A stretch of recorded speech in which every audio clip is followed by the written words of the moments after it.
This Black History Month, we are taking time to highlight music from hip hop to country. The Black imprint is in many genres. And tonight, 10 TV's Richard Solomon introduces us to a Black opera singer who says the greatest stories can start from the most uncertain circumstances. There's something about the sound of music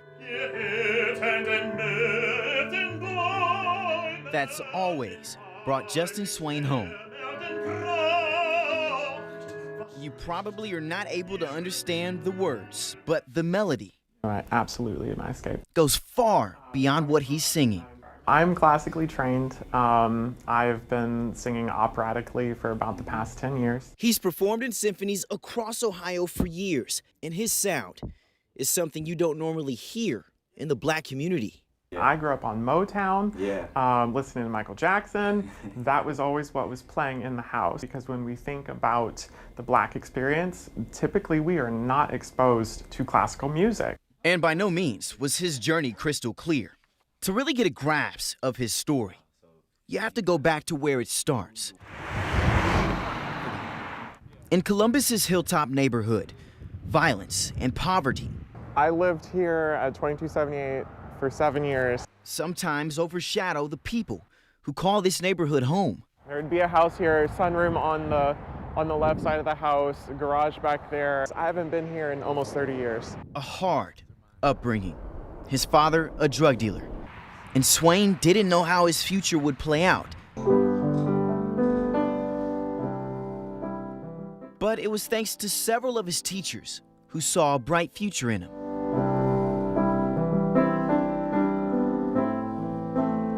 Phil Wallace, playing one of the first songs he taught Swain at Columbus West High School.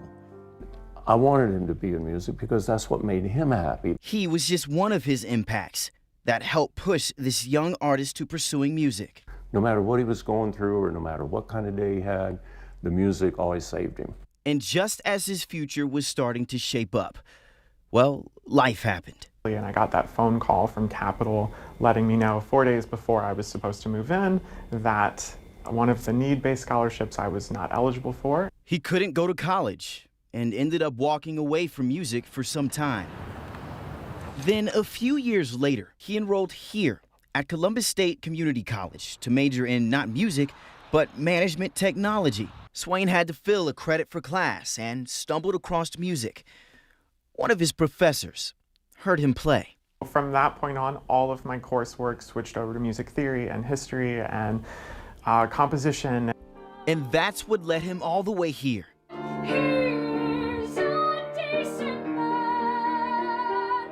At Ohio University. When a man writes his mother every Sunday, pays his bills before they're due. Teaching students of his own, like Colette Alfonso.